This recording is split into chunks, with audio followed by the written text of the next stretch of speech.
And good morning, everyone, and welcome to Real Talk Gen X and Y and Race in America, a virtual conversation between young women of color as they navigate through the emotional impact of systemic racism following recent racial injustices.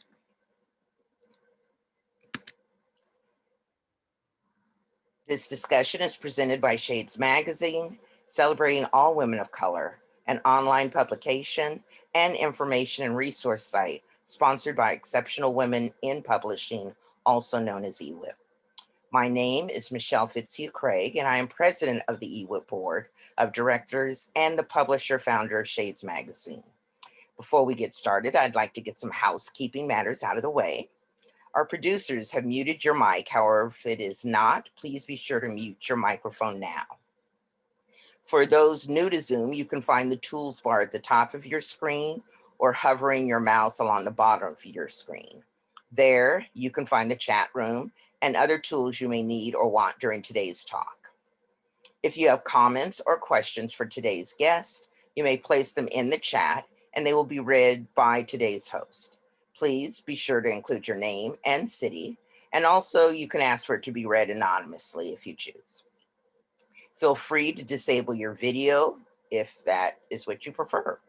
We also have a lot of viewpoints that will be shared today. A reminder to be respectful of all guests and participants. It is important to note that Shades Magazine and its fiscal sponsor, Women in Periodical Publishing, Exceptional Women in Publishing, is a non-political, nonpartisan organization, and as an entity does not support or endorse any political candidates or campaigns. The opinions, viewpoints, and or personal endorsements expressed in any published print, audio, or video content, like today's session, are those of the individual only and do not necessarily represent the views of Shades Magazine or EWIP. We are recording today's session for viewing on the Shades website and on our YouTube channel next week. Excuse me. Now let's begin. I'd like to now turn it over to today's host and moderator. Sydney Clark is a New Orleans native and is a multimedia freelancer and current graduate student at the University of Maryland, College Park. She is studying multi-platform journalism, and Sydney is also a contributing editor for Shades Magazine. Sydney, welcome. Thank you, Michelle, and welcome, ladies. Today I'm here with some of our hashtag Real Talk crew members as we talk about cuisine, culture, and culinary traditions and explore the melting pot of ethnicities and cultures and communities around the globe. The hashtag Real Talk crew will talk about food and drinks of their favorite, as well as those that have been passed down through their families as cultural traditions. And so, as always, I'd like to briefly introduce today's panelists. So, today we have Keisha Cummins, who's a stay at home mother of two and aspiring social work, an aspiring writer and social worker living in Rochester, New York.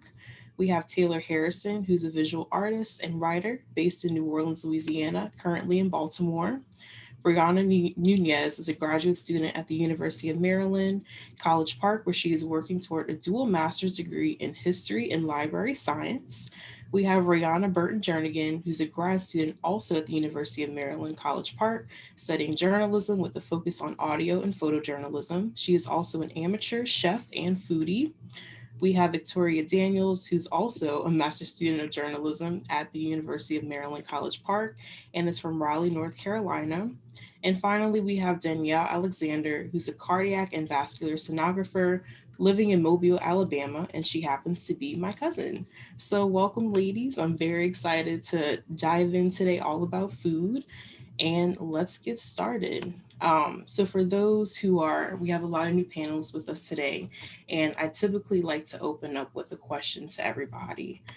So my question to you guys to kick things off is describe yourself using one food item, and why is it that item? Feel free to take a few seconds to let it marinate. And when you're ready, anyone can jump in first.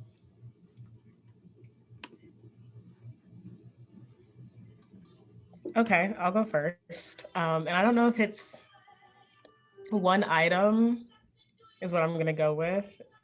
And I'm gonna say like one of those Halloween candy bowls, like candy, but it's like all mixed together in a Halloween candy bowl, so you never actually know what you're gonna pull out.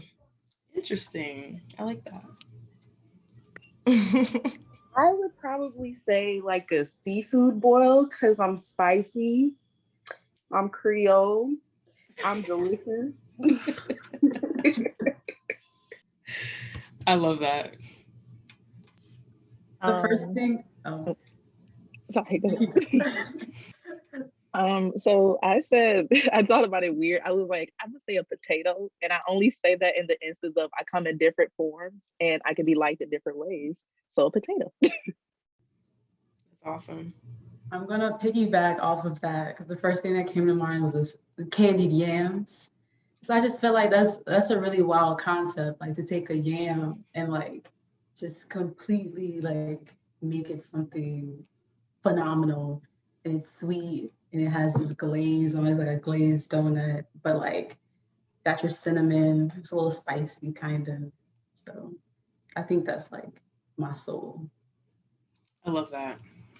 Thanks. Have you thought of yours, Victoria? Oh, sorry. Go ahead, Keisha. Yeah, I was just gonna say, what I'm going with is spaghetti, just because like it's like a universal. Everybody likes spaghetti. It can be made many different ways, and most kids love it. Most kids love me, so and it's like a comfort food kind of, and I'm like that kind of a comfort person. So I'm just gonna go with spaghetti. And Victoria. I would have to say, let's see, pasta, any type of pasta, just because it's filling. I'm filling. You can make it in a different type of way. And who doesn't love pasta? I mean, it's a universal thing, kind of like spaghetti, but everyone likes it. You can't really mess it up. So True. I think for me, mine would have to be chicken because I consider myself a pretty simple, easygoing, but yet it's always reliable. It's something that, you might have in your freezer. You can, defrost and like prep it. So yeah, I think that's mine.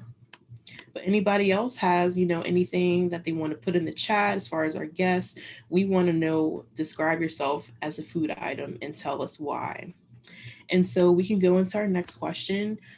Just what are some of your favorite foods in general? What type of foods are your favorite?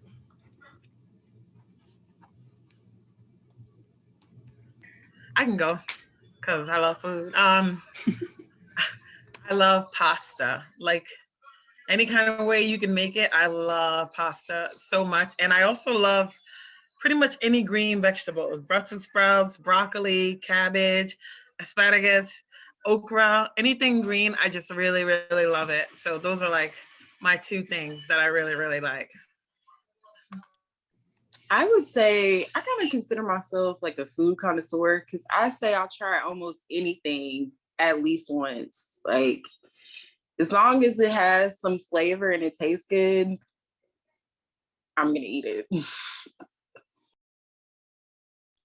I've always said I'm like secretly a fat person on the inside. That's okay. We embrace everyone. Yes. I would say that my favorites, I really love anything Asian cuisine. So sushi, whether it be Thai food, that's really my favorite. Pad Thai, anything spicy. And then I'm also a big vegetable person. I grew up, spending a lot of time with my grandparents, and they have a garden. So all the vegetables and everything else, aside from the meat, came from the garden. So I've just always loved veggies, even as a little kid. I never was the one who kicked them off my plate. I would want seconds and thirds. So that's awesome. We'd love to see that. I know for me, kind of like everyone else is saying, like vegetables or fruits are always my go-to. Like I can literally just eat like a bowl of vegetables for dinner and be pretty content. But I feel like I'm kind of a seasonal person. Like right now, like kind of like Victoria said, like Asian cuisine is where I'm at, or like Caribbean cuisine. But as soon as it gets warm, all I want is barbecue and like anything that come off the grill, and then when it's cold, like I just want big meals. So like I very much just want, I just love the different seasons of food. So I can just be like, okay, like as soon as, well, it was like 50 degrees. Like as soon as it hits 75, like let's hit the grill, let's heat the grill up, like whatever you can put on the grill, whether it's vegetables, seafood, like whatever you want, like let's go. Taylor, I saw you unmute yourself. You wanted to go. Yeah. I think my favorite types of food are like fusion foods. So anything that fuses multiple cultures together, like wonton tacos or like brisket nachos, stuff like that. It's just so amazing to me. And I'm always trying to find like fusion restaurants. So Yeah, I know like one of the big things or like one of the trends now is like birria tacos. Like I really want to try that. Basically like shredded, marinated, like left in a crock pot all day type meat and then with tacos. So that's something I want to try.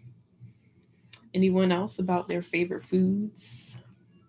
So I'm going to break up this healthy trend because, not all of us are as healthy as we should be. And you all definitely give me goals to aspire towards, but I'm such a snacker. I will snack on everything all of the time and feel so good about it. Anything, if you have it in small enough, it's considered a snack. I will eat anything with rice, anything with bread, anything with cheese, anything with bacon. Like I am so terrible. And I balance it out. I will let you all know, like I balance it out with a good working out, going to the gym. But I'm also a reformed picky eater. So listening to all of you all talk about your favorite food is really inspirational. I tried Korean barbecue for the first time this past year. Game changer. What else? But yes, I think I was the last person to go because I was really just enjoying you all talking about your favorite foods because, I could go. I could go for food now. Oh yeah, as always. And feel free to we're talking about food so you can eat, whatever's around you, feel free. But I think for me, I kind of dip into little things. Like honestly, gumbo has always been a favorite of mine. But I can't really get it up here. Unless I go home or by Taylor's house because, her family's from New Orleans and we went to high school together. So last Thanksgiving 2019, I went by her house and her mom made gumbo. So it was a treat. And then as far as like fruits, I really like pineapples and grapes. Like that's something that pretty much stays in my refrigerator. Green grapes in particular. I don't really care for red ones. And then other things, obviously like chicken. I really like pork, any type of meat, basically. Korean barbecue is also a favorite of mine. And seafood, obviously, coming from New Orleans. So my next question, Victoria kind of dipped into this a little bit, but what's your favorite kind of ethnic foods? I would say, since I do live down in Mobile and it is a port city, there are so many cultures down here. And you can pretty much find anything. Vietnamese food. There's this Napoleon place down here that I absolutely love. It's like this Indian spaghetti they sell. I ate it for a week straight. Just pretty much any type of culture food. I'm with it.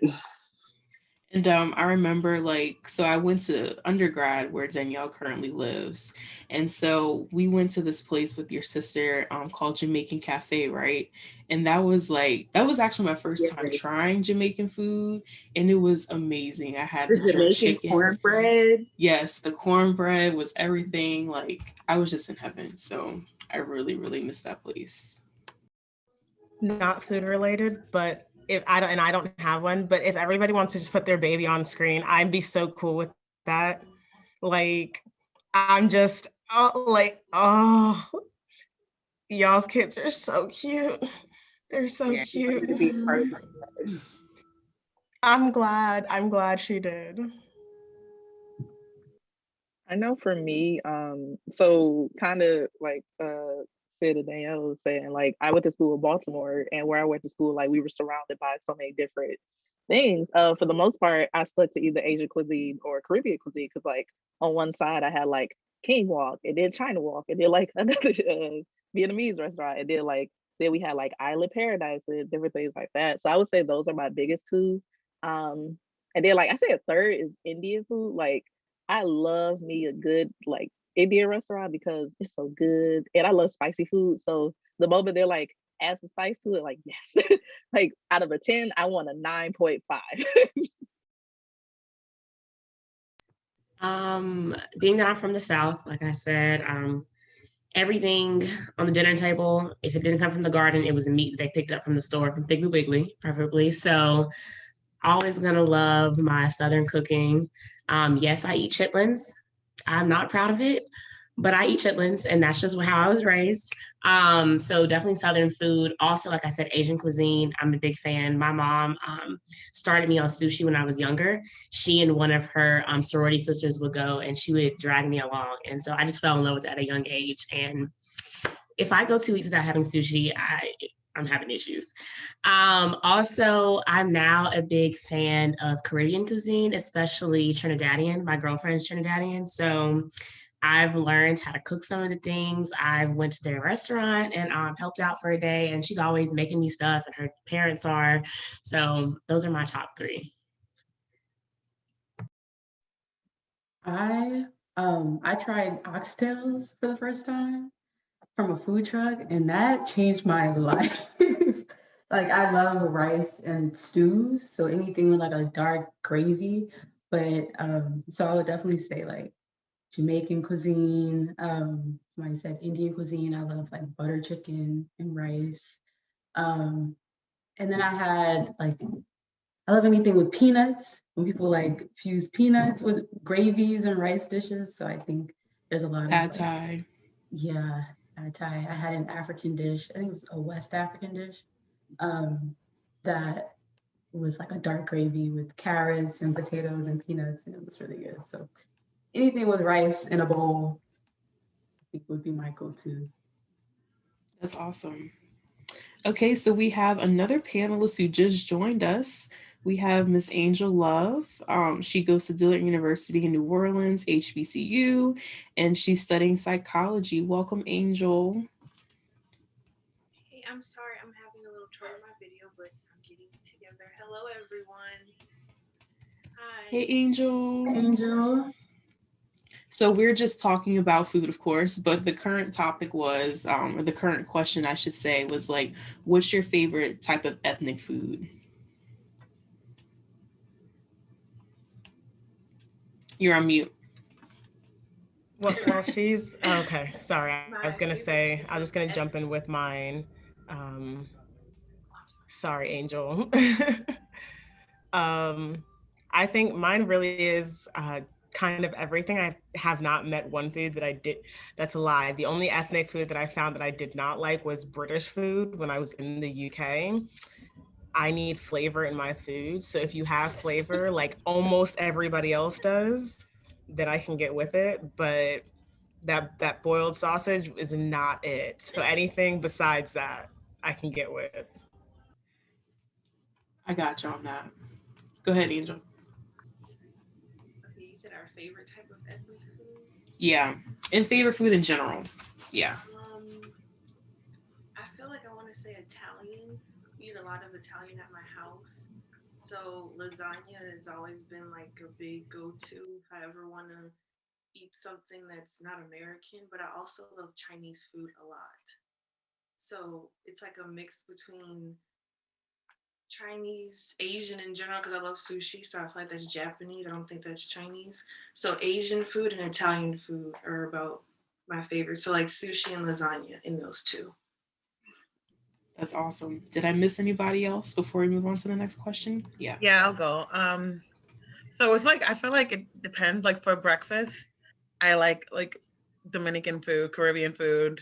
So I like the batata, longanita dominicana, like those mango, those kind of traditional like Dominican breakfast. I really like that.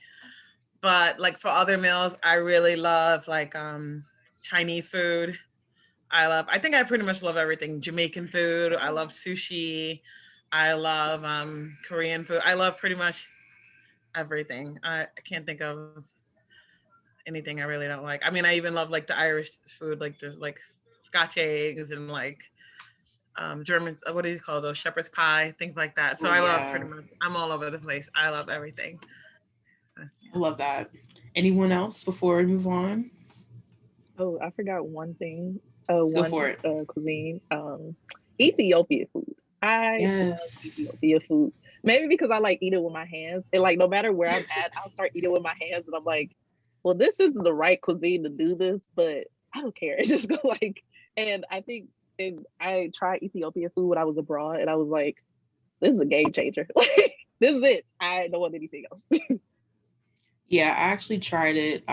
So summer of 2019, because summer 2020 is a blur. But summer 2019, I had an internship in DC, and one of the employees at the news station that I was working with, it was a publication called Catholic News Service, and the guy there, he always takes interns to like different restaurants in the city to just explore. And so we went to this Ethiopian restaurant on Georgia Avenue, and it changed my life. I can't tell you the name of it, but it was very good. I went there. It was bomb. Yes. It was just amazing. It was definitely an experience, and he made it, really fun. So my next question is, it's kind of deep, but from an early age, we learn the importance of food as nourishment. But for many families, it's a cultural bond that is passed down from generation to generation. What culinary and or cuisine traditions have been passed down to you?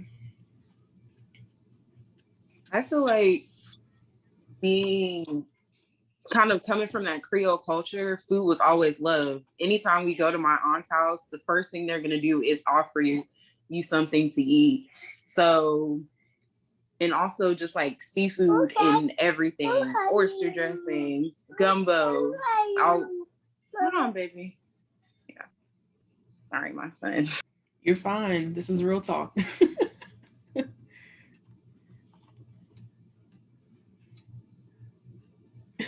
I know for me, like, kind of like in the Black household, kind of like Danielle was saying, like, there's always food. When you walk in, what you want to eat? Have you eaten today? Like, oh, you ate today? Well, here's a plate. Oh, you about to leave? Here's a box or two for your mama, your daddy, like everybody.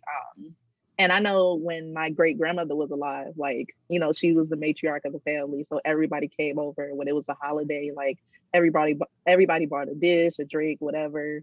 You stay there for hours and then everybody leave it with a couple plates. And I think it like a food item, even though I don't eat it, but I know how to make it and it's been passed down as dressing. Like it's just certain things that like my great grandmother would do.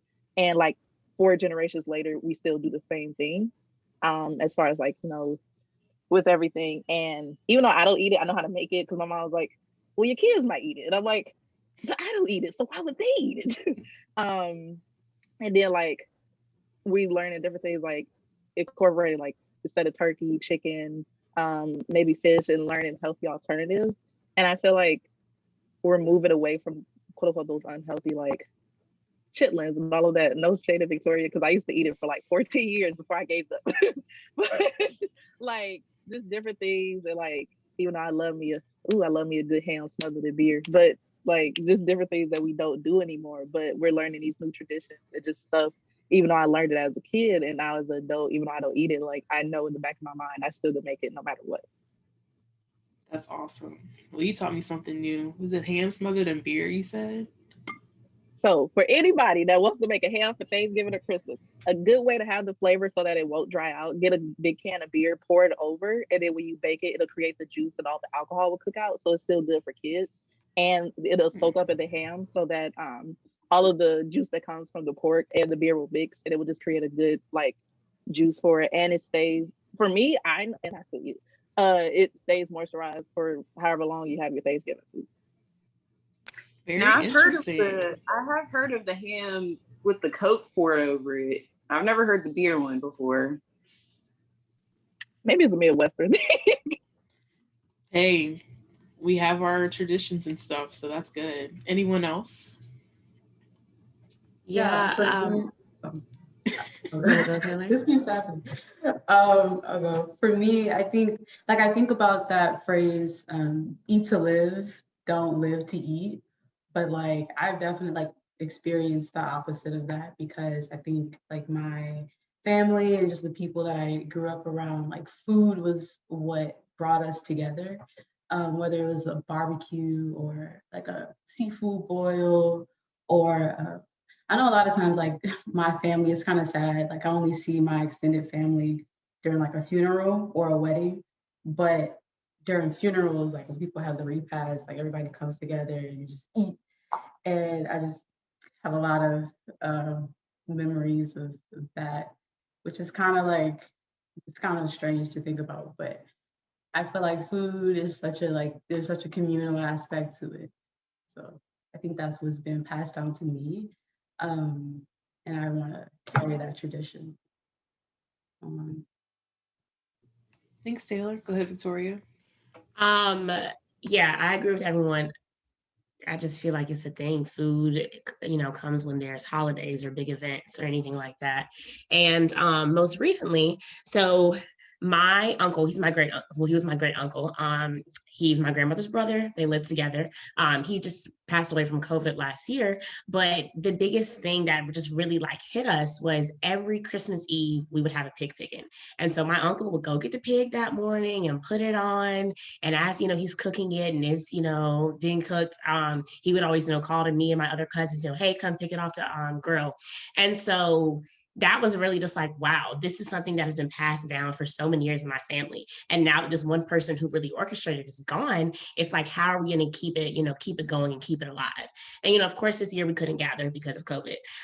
But we've already been talking about this is something that we have to keep going. Everyone has to know about the pig picking, even though they didn't get to experience certain family members who kept it going, you still need to be able to say, I know how to do a pig picking. I know how to make all the sides, the fixings, going to get the pig.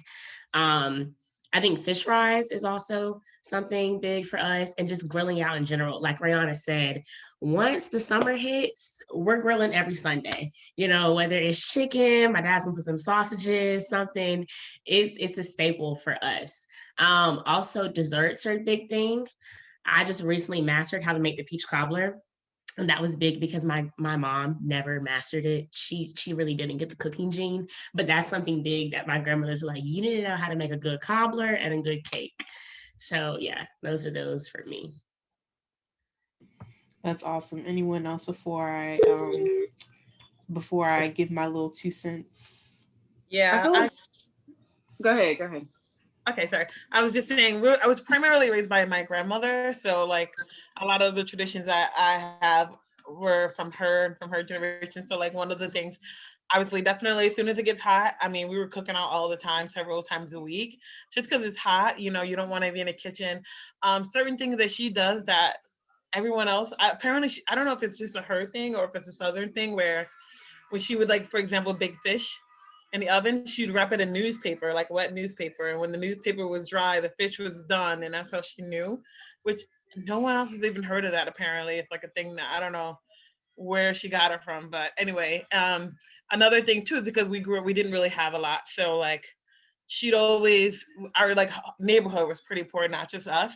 So whenever she cooked, she always cooked enough for like extra, like if somebody happened to stop by at dinner time so that they would have something to eat. So that's still kind of something that I do. Like whenever I cook, I always make enough for an extra plate just in case someone comes by. And then like say if something happens, like if like my neighbor, for example, just diagnosed with cancer and she was in hospital. So like my like act of labor is like to just like prepare some frozen meals and take it over. So it's kind of like what she would do. Like, we prepare food for others, and it's just kind of like looking out for each other. So that's kind of like it might just be a cultural thing, I don't know, or it might just be like a her thing, but that's definitely something that I still do. Is like I give love, I show love through food. So yeah. I love Keisha, that. I know that you mentioned like being Dominican of some sort. Is this the Dominican grandmother? No. No, it's not, surprisingly. It's my black grandmother. But I was really close to my Dominican grandmother too. She actually died from COVID last year. And I'm so sorry for both you and Victoria. Like, I'm just sorry that you all had to go through that. Thank you. But I was asking because my family, so I'm Cuban, and my family has an interesting relationship with food. And that's primarily because I was also raised by a single mother. There's a lot of different mitigating factors to where it was like, I wasn't raised eating the healthiest things either. I always joke that I didn't know pound cake wasn't a breakfast food because I was allowed to eat it for breakfast. Like, they just let me do it and I did it. I love pound cake to this day, but definitely the making of food when there was time, because y'all know cooking takes so much time, especially if you're gonna make any of these more elaborate things. Like we can throw a pizza in the oven, that doesn't count, but like making the real food, like the cultural food, especially when it came to like my mom making pico de gallo or tamales or stuff like that. Like that stuff takes time. So when there was time when we're able to make those meals, it was big. My family is very small and we're kind of spread out. So whenever we went to go see family in New York, like the fact that people were able to take that time to cook was just like Keisha said, like a labor of love. And so we we skated over a lot of issues in my family, but cool, it's time to come eat, y'all. Like, sit down. And it was always, we're gonna eat together at least like every Sunday. Try to start off that week preparing so we know what we have to make stretch to the rest of the week and stuff like that. But I always remember whenever I went to go see my grandfather, because my grandmother had actually stopped cooking by the time I was born. So it was always my grandfather, funnily enough, who was making breakfast and chicharitas and all of the stuff that I was such a foodie as a child. That was love. That's awesome. Thanks so much for sharing, Brianna. Danielle, did you want to add anything? I was just gonna say something that's been really important to me recently. Now that I am older and I have my own household and my own kid, like just continuing on those traditions so they're not lost. Like I've been learning from my mom how to make milletol, which is like a type of squash pretty much, because I didn't know how to make it. It's so delicious, but like I want to be able to carry those traditions on with my children so that part of our culture isn't gone.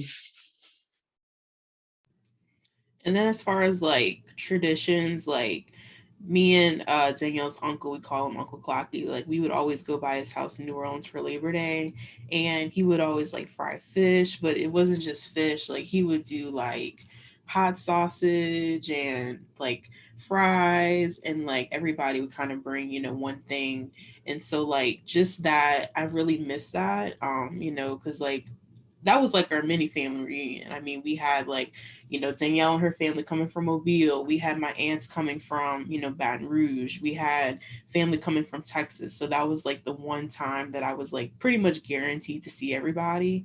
And so like just those vibes and, you know, just the fish, I want to learn his recipe.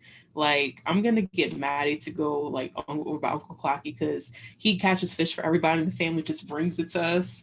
And so like upon one of those visits, like I'm going to see if my sister can like, you know, grab his recipe. So, and then as far as like my grandma with her gumbo, like she's passed down to Madison because she's obviously still in New Orleans and I haven't been home in a minute. And so she's been able to learn like her gumbo recipe and her pecan praline candy. So I'm really excited for Maddie to replicate that in the future. And so I can, actually I'm allergic to pecans and walnuts, so I won't be able to, I won't be able to partake, but other people can partake in that.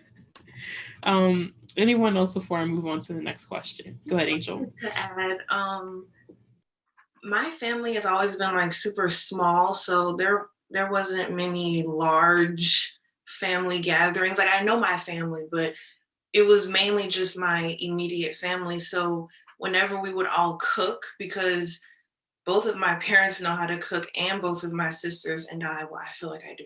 I like to cook food that I like to eat, so I feel like I can cook.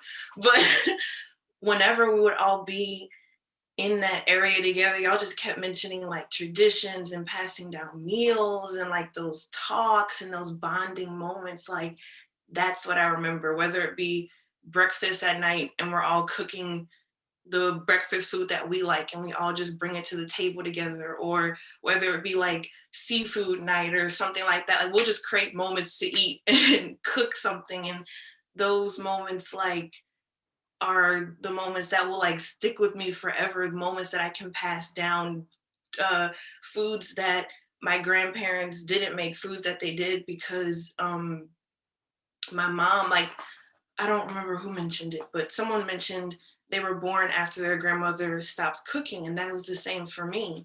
But my mom learned like a whole bunch of dishes from her. So she always tells me it tastes so much better when she makes it. And I'm like, I can't tell the difference. You make it just like how she did. So it's just like things like that. Like I want to take them with me, share them, keep passing them down, even if they have a whole bunch of sugar in it. It's, you know, like stuff like that. I feel like it has so much love in it because it's like they didn't care about how they were feeling. They just wanted it to taste good. And I know something my great uncle mentioned to me. He said food and eating is a pleasure. So if you're eating something and it's not good, then you're not really eating. So that's just a motto, that's something in my family. I love that. I'm gonna write that down. My mom always tells me that my grandmother made XYZ, whatever food better. It's like I said, I'm Cuban, so if I go out and get croquetas at some store, there's a tapas bar around the corner from my house. And I'm like, oh my gosh, their croquetas are the best. My mom's like, well, your grandmother's was better. And I was like, I can't, I have nothing to compare it against. Like, never, I don't think she's ever made cereal in my lifetime. That's funny. Victoria, did you want to add something? Yeah, I was just gonna touch on like the environment when you're cooking.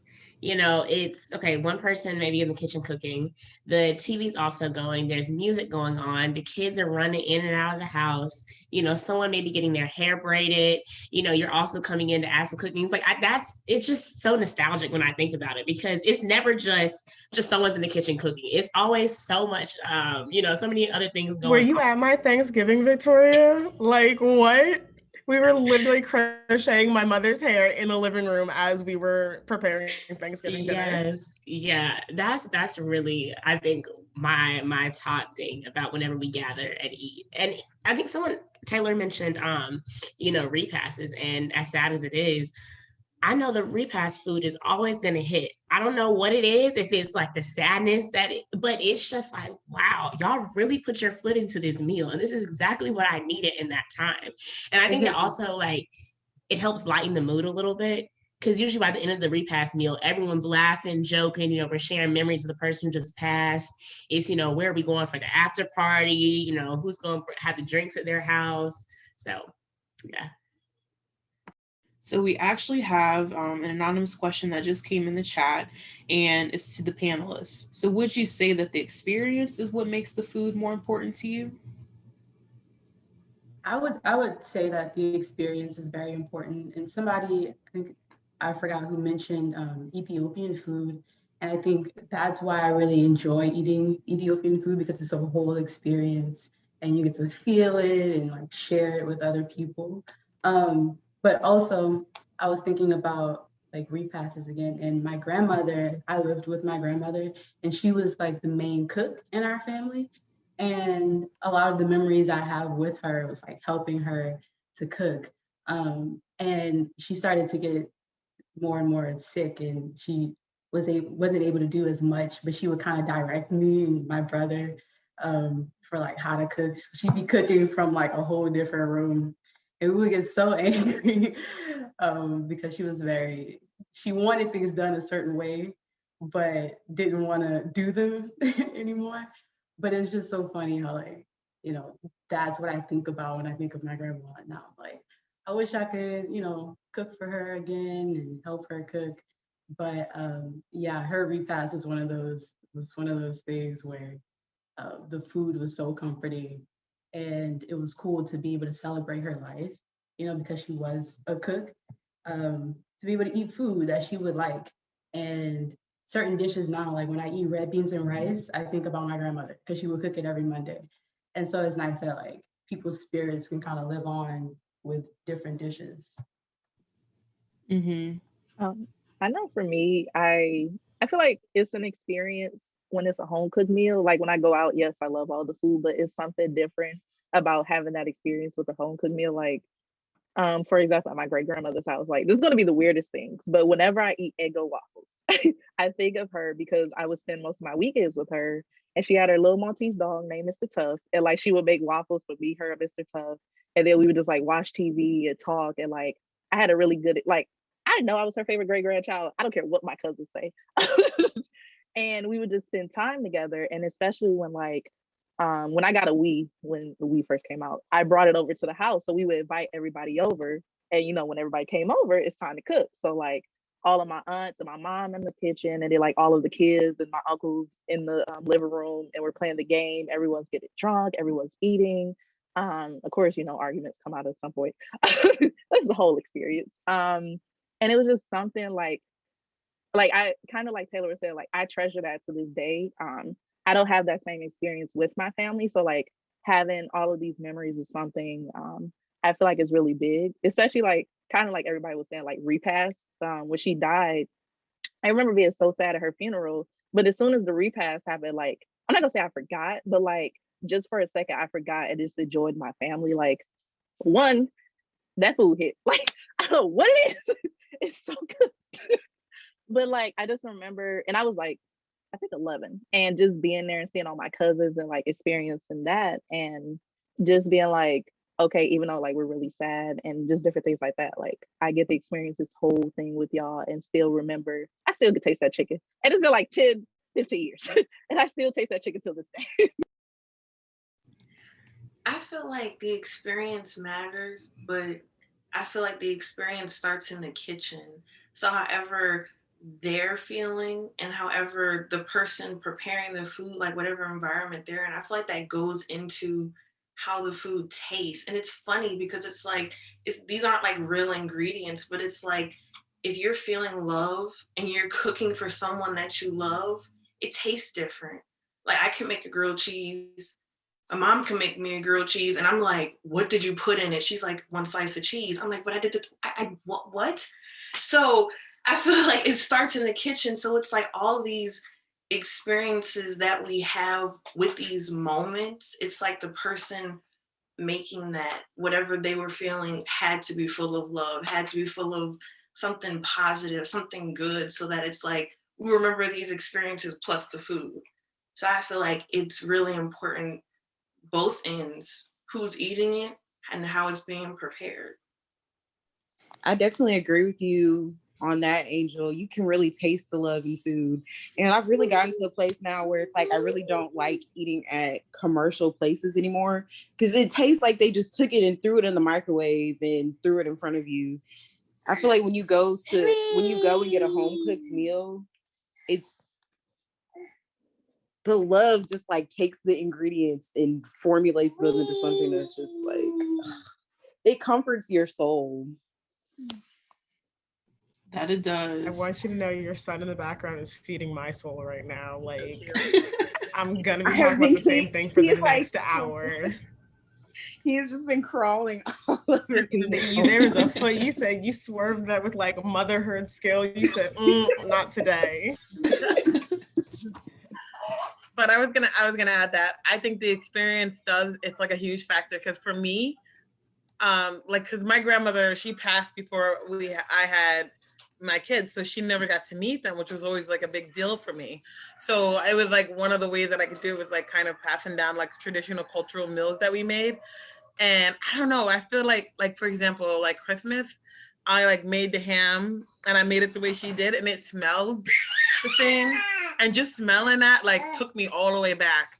And I could have like literally been standing in my childhood kitchen with her cooking. So it just like recreated that experience for me, which is like really cool, because like now when I make certain things and I try to like replicate the way she did it, which is like hard because like she did not measure, she just like poured to her ancestors, told her to stop, and kind of just did that. So like you really have to kind of guess and judge, like, okay, I think she did this, I'm pretty sure she did that, this seems kind of appropriate, and to get close to what she did. And like every time it just reminds me of like my childhood, and then literally I feel all those feelings. I can literally like see my home And it's crazy because I obviously haven't been there in like forever, but it just recreates it, which is kind of cool because I can do it for my kids now.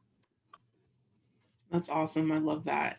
And like something nostalgic that I think about every now and then. So when Taylor and I went to high school together, we went to an all-girls school, and I just remember just like loving lunchtime.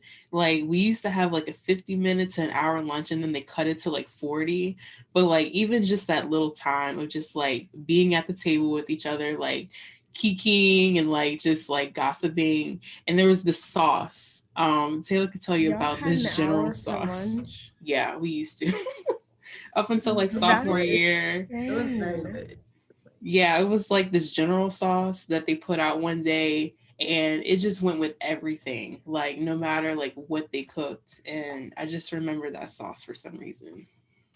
We had 25 minutes for lunch, honestly. Thank you. I think in at least 5 to 10 minutes of that was spent in line trying to get your lunch. Or driving off campus to find a place. Yes. Oh, we weren't even allowed off campus. We didn't have access to microwaves. We couldn't heat up our own stuff if we brought it. And then we weren't allowed off like if I ever snuck out of high school, which I'm not admitting if I did or not, it was to go get food because we had 25 minutes for lunch every day, and that was it. Sneaking off of campus to do anything was just not heard of at my school. Like, that was really? No. All of that happened after school. Because they had senior privileges. That wasn't a thing at my high school. But yeah, the things that like I feel like I stayed in detention, and like I'm not even like I wasn't a bad child at all. They were just that strict. Yeah. It was crazy. It's interesting because at my school, like I was a nerd. Me and my friends were the nerds. So like all the teachers were like, oh, you guys are good. Like if you go get food, we're not gonna care. So like they would just let us walk out of school. Like one day, senior year, it was St. Patrick's Day, the parade was going on. We're like, we're gonna go to the parade. And they're like, where are you guys going? We're like, we're gonna go get something to eat. They're like, okay, goodbye. And like they just let us out of school. Like they never I mean, also that kid, I took college class. I took college classes, so I didn't even care about lunch. Like I used to give people my lunch because I would either buy something while I'm out, or like I had a lot of friends like they didn't get to eat at home, so I'm like, I got the free lunch, so you can have mine. Like it doesn't matter. Like, and it's something kind of like what we talk about with food with my friends. So in my house right now we have 2 refrigerators and 3 freezers. Don't ask me why we have all this, but when I was in high school and my mom knew some of my friends' situations, she would just keep everything stocked. Like my friends knew they could come over and cook in my house and my mother would not care. Like she's like, as long as you don't burn down the house, we don't care. Like, and looking back at it, I think that's why I am the way I am. Like we always kept like chicken nuggets, French fries, egg rolls, whatever in the freezer. And like my friends literally could come over at any point in the day and just come over and cook. I wasn't gonna eat it, so somebody else had to eat it. So her adopted children of 16 had to come over and eat. And like, so that's why like when everyone was talking about school lunch, I'm like, I was never like I just cook something or like go out and eat. I ain't got time to eat school lunch. Also, but it was 30 minutes. I do know that because I was like, oh, y'all tripping because I need at least 45. I think I'll piggyback off of that though, because like Sid was saying about how we originally got started talking about school lunch, because I remember just there was a feeling of community or whatnot for the sole fact that I remember my senior year, I think it was the beginning of my senior year of high school, was one of the first big like government shutdowns of my conscious lifestyle, whatever.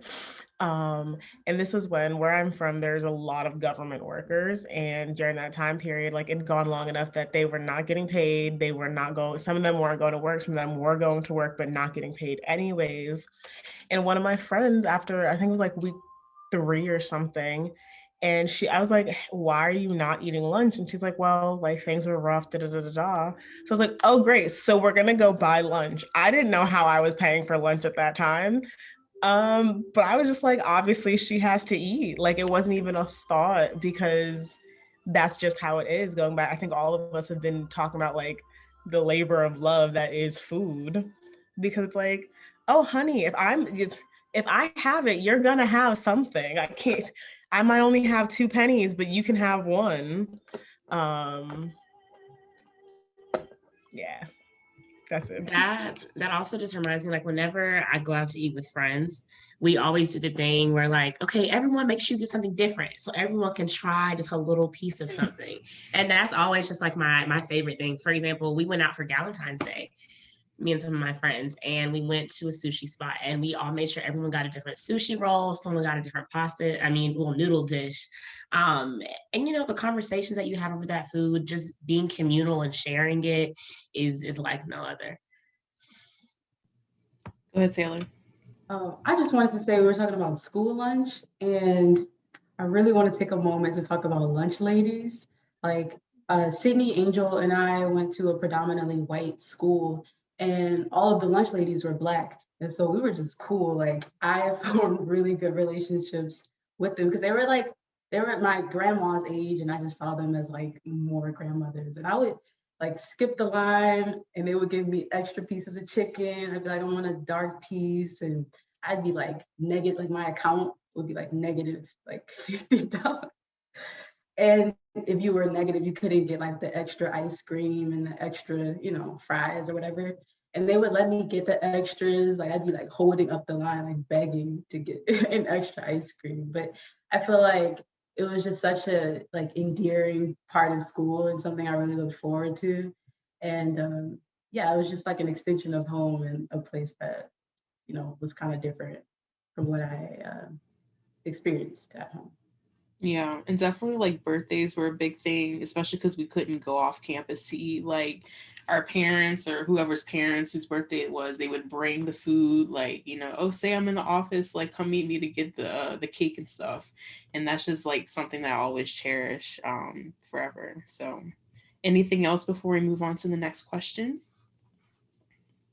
Kind of something Taylor said. Even like, so I went to a PWI, and my lunch ladies, everybody was Black. So like, even though I had a meal plan, they would not charge me. Like they would let me get snacks and stuff. If it was late night, they'd be like, "Are you guys eating?" And like, because the Black community was so small, every time they saw one of us, they'd be like, "Are you guys eating? Are you healthy? Do you have any money?" They'll look at our account. They'll be like, it will be a line, and like and they'll see us. They'll be like, "If you don't get on the line, I'm not gonna charge you." And like they were so nice, and I feel like that's a big thing I miss from college, because it's just like, yes, I miss not having to cook my own food, but they were just, and they're still there. And every time we go back, they're like, are you hungry? What you want to eat? I'm not about to charge you. I don't care if you're a real adult. Like you're not about to pay for anything. Like make sure, go ahead and pick up whatever you want. Get your crispy chicken sandwich, get your fries, get your pop, like all of that, and then go ahead and just go ahead and swipe out, and like go eat and come talk to me. Like how's life? And just different things like that. It's kind of like, it's like having my grandmother there without having my grandmother there, basically. Yeah, I definitely like can relate to, at least like I also went to PWI for undergrad, and it was crazy because it was a common thing, like a lot of the food workers and maintenance staff are Black. And I remember his name is Day Day, and he was and always in the cafeteria just talking smack and all giving all these jokes. And unfortunately he died, I think about a year ago. So he was in pretty like a bad neighborhood in the city, and he was just riding his bike, and he was struck by a car. It was a hit and run. So it was just like making those relations, like it impacted honestly the whole school, because everybody was cool with Day Day. Like he talked to everybody. And so that's just something that always like just speak to the cafeteria workers and just thank them for their service, because like you can form a relationship and then they're gone the next day. So very unfortunate story of what happened to him, but very thankful that I know him and had good memories with him. So I want to move on to the next question. Do you think that food defines a culture? If so, how? Okay, so I have a question, because like sometimes I want to say yes. To answer your question, I want to say yes, but then I realize that I don't know if it's what I actually feel or what the world has told me to feel, because this thing where all Black people love chicken. But as I've unpacked this over my life, I think the only people who don't love chicken are people that don't like flavor. Like they just and so I really struggled with identity, because I'm like, I don't like these these things that Black people like. But then I'm like, but lots of other people do. So I guess my answer to your question is no, I don't think that. But then my question is, how do, like, did y'all ever have any identity connections with that if you do agree? I agree. I feel like food is definitely an aspect of culture. Um, because like a lot of, like, well, I want to say stereotypes, like you like watermelon, you like fried chicken, you like soul food, and a lot of the food that I eat in my house is like primarily plant-based, so you're not going to see that. So going to it's funny going to an HBCU with the way that I eat not really being what you'd see at like, or what you think you'd see, because you don't know what anybody eats like, but what you think you'd see, it sometimes was like, am I doing the right thing, or do I feel, weird because I feel like I should be eating this, but then it's like, do I have to eat what my culture says I have to eat? Do I have to be what people think I have to be, or can I just be who I am? So I definitely relate to what you're saying. Yeah, I think like trying to go plant-based definitely revealed to me that it's harder culturally because and then like living in New Orleans, there's just so much in the South. There's, seafood everywhere and hot sausage and gumbo and just all the things. And I tried to go vegan and it just made it so hard because it's like, I can't even go to like the family cookout because I'm vegan and now people are making fun of me, like my family's like, you what? You doing what? So you mean to tell me you're not about to eat these ribs? And so, yeah, I think that food is definitely a part of a culture, but I think it is an aspect of it, like Andrew said. It's not everything.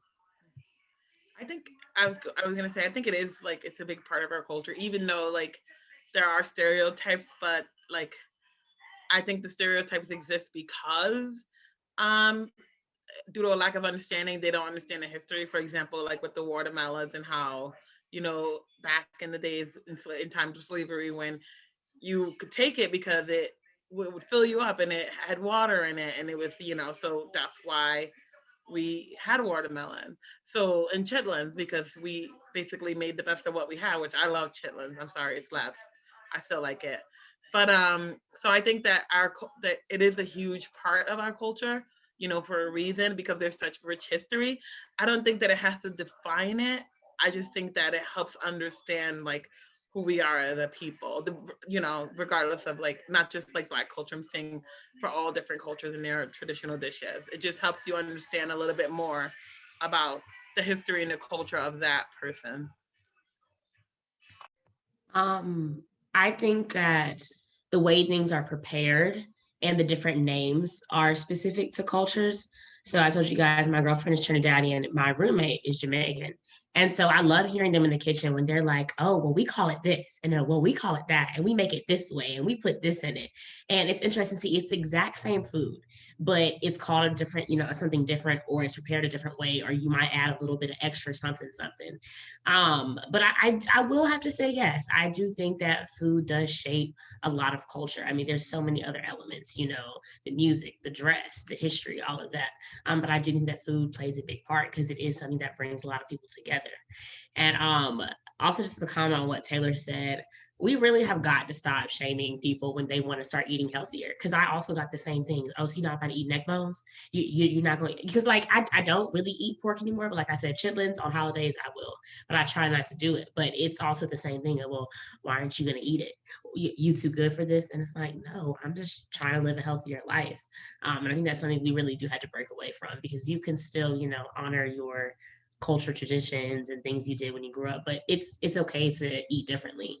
And even places like New Vegan here in Maryland, you can go get the mac and cheese as vegan, or the crab cake, or any of that. And I think that is so cool that people have found a way to still honor those traditions, but you make it vegan or make it plant-based. So I love that. Thanks, Victoria. Anyone else? I think kind of off of what Taylor and Victoria, based off of what they were saying, like, yes, I think food is a big part of culture, but the joys of the fact that like now you can eat soul food healthier, like you're not getting diabetes or cholesterol because you put like 3 sticks of butter in your mac and cheese and just different things like that. And the fact that like, and I'm just thinking right now in Black culture, like the fact that we are trying to take these alternative routes, like, and I think in my family, one thing I love is my mom and my grandmother. Like a lot of us have given up pork. I still enjoy bacon. I fully admit it. Like a good food, some bacon in the morning just hit.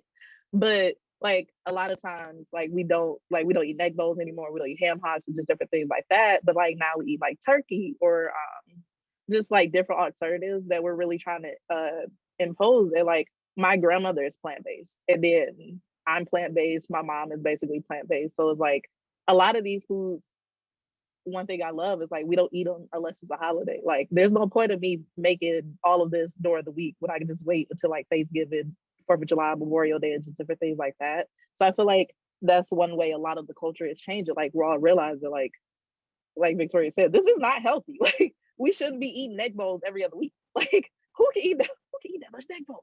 But like just being able to emphasize, like, okay, I still want to honor and respect my ancestors, still think about like a lot of where this food has came from, but like I want the healthy alternative to it. That's awesome. Any other thoughts before we move on to our next question? This is like something kind of, it's on topic, but we're mentioning finding the alternative foods. My family and I like just found this alternative soul food vegan place in Baton Rouge. I forget what the name is, but y'all bringing it up, and it was like we just found this like not the like just a couple of like 2 days ago. So I feel like it's really good. Now we found like yams and greens and cornbread and red beans and all those good foods. That's awesome. I'm gonna have to next time I visit home and visit my aunts who actually live in Baton Rouge, I might have to pass by and pay a visit. So I want to move on to another question, and it's how do you think food trends become a thing or established, like ramen, pho, Korean barbecue? Like how do these things just like pop up and become like a phenomenon? I think about this all the time. Like I was just thinking about this last week. I remember when, I mean, frozen yogurt isn't really specific to a culture, but I remember when all these froyo places were popping up everywhere, and that's all people wanted. And then now it's ramen, or it's even seafood bags. Like 2 years ago, we were not on seafood bags this heavily. That's what everyone wants. And you can find a seafood bag place on every corner. But I really do feel like, I mean, it just took one person to, you know, say, hey, let's go into this venture. And then people were like, oh, wow, this is good. Like a lot of people like it. And I think also, I mean, everything in our culture influences. Like you see celebrities like Sweetie will be on her live, like eating seafood bags, like eating like different little variation of snacks. And then people are like, oh, well, I got to go make this snack. So I think it just, I mean, one person does it and then it just gains traction. Also like bubble tea and all those places. It was always big, but I never really tapped into it until I came, you know, here and I became friends with you guys and you guys put me on to it. So it just takes that one person or that one restaurant to open and then boom, spreads like wildfire. Yeah, I agree. Interesting point. Anyone else want to comment on that? Yeah, I think it's just exposure. Like for me, when I moved to Rochester from New York City, I hadn't really been exposed to much other things than like Dominican food or like soul food. So when I moved out here and I was like, what is this? And I got exposed to like sushi and pho and all those different things, then it became like a big thing for me. So it was just basically like for me, being exposed to it and being around people who were willing to try different things. Like I'm willing to try pretty much anything, give it a few takes, see if I like it or don't like it. But I think that's pretty much what it was. Awesome. Anyone else? I think also it's something is people just like trying new things. Like I know for me, like I love cauliflower wings as an alternative to like chicken and stuff. And it's like now every restaurant has them. Like I actually have cauliflower in my refrigerator. I'm gonna make after this. But like every restaurant has it. Like B-Dubs has it here in Maryland. Busboys and Poets has it. Like just different things like that. And I feel like people just like new things. Also, like I don't know if you guys see those food trends when it's like the ginormous ice cream or like ginormous shakes that everybody makes. So like they'll put like a whole cookie on it and like ice cream and anything like that. And I think now people like it, one, because it's new, and then it's like, well, how the heck am I supposed to eat that? Now I want to try it because how the heck am I supposed to eat that type of situation? Very good point. Go ahead. Sorry. I'm sorry. I feel like with the rise of like ASMR and mukbangs and people being interested in just like watching people eat, because I know I like doing that myself, but you know, people like doing that. So I feel like with that rising and with that being so trendy and people just finding out that they enjoy these little things, it's like you watch it and you're like, well, I want to try that. What is that? I've never had that before. And so I feel like how RAYONNA said, people like to try new things. So we see these things and we're like, well, I want to try that. I want to make that. I want to find an alternative. And it just creates a wave. And I think that ties into like food, again, being an experience, because like when froyo first came out, it was like you can put your own toppings on your ice cream and like customize it. And it is a whole experience. And I don't know if we're gonna be able to do that anymore. But yeah, I think that also plays into the rise of different food trends. Mm-hmm. For sure. Yeah, and that, I'm sorry, to add to that too, like with the social media, like just the different recipes. Like, I don't know if you guys have seen, like even on TikTok, that like pasta thing going around where everyone's trying it with the feta cheese and the cherry tomatoes and olive oil. I don't know. I mean, I did make it. I switched out the cheese and made some changes, added more seasoning, but it's like a thing, like, so everyone sees it and it looks so easy and so doable. So like, it's like, why don't I try to recreate this? And it looks so good. Go ahead, Victoria. Finishing crunching. How to get a snack? I was getting hungry. But even with the social media trends, I have seen it go left. I don't have a TikTok, but I saw that people were posting a video of the fufu challenge where people were trying the African dish, and one, they weren't eating it correctly because they were just doing this just because of the hype. And so because they weren't eating it correctly, it had a totally different taste. Apparently you're not supposed to chew it, you're just supposed to swallow it. And so they were chewing it, and that's why the taste was off. And they were kind of making fun of it. And it really just kind of rubbed me the wrong way because, one, this is someone's cultural food. Like this is a part of someone. And so for you to make fun of it, it's just really wild. And I know, like, my parents raised me, even if you don't like a food, don't say it's nasty, because that could be disrespectful to someone who that is their thing, you know, and if it's specific to their culture, it's just not your, you know, to your liking or to your taste buds. And of course it's okay to say, you know, it's not for me, but, you know, calling it nasty or spitting it out. And basically that's what they were doing in the video. It just really kind of angered me. It was like, okay, you guys, if we're gonna, you know, use food and we're gonna follow the trends with it, at least try to be respectful. And if you don't like it, just don't make a video about it, you know? Do we have any cooks among the group, or amateur cooks, or just experimenters? Anyone can go first.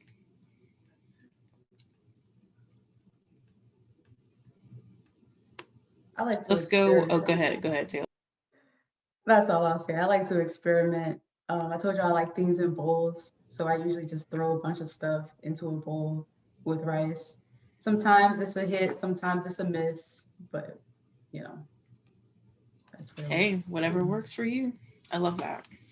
I feel like recently I've really been trying to expand and like grow myself as a cook, especially because I work at a hospital. I'm there most of the day. So by the time I get off, like I like to make something before, because you go to the cafeteria. If I'm spending $9 there every day, my pockets, they don't like that. But also just now that I do have a kid, I like to make things that are healthier for him. Like I see so many kids that just like, they eat McDonald's all day, or they're just eating snacks all day. And I want my son to be able to have a healthier diet. And I feel like the younger you start them trying different foods, the more accepting they are at a younger age to different things. So yeah, It's a really I good feel like point. I've been I feel like I've become a better cook. Now everything I make is not, it's like, oh, okay, I don't know. Might not have been the best thing, but I definitely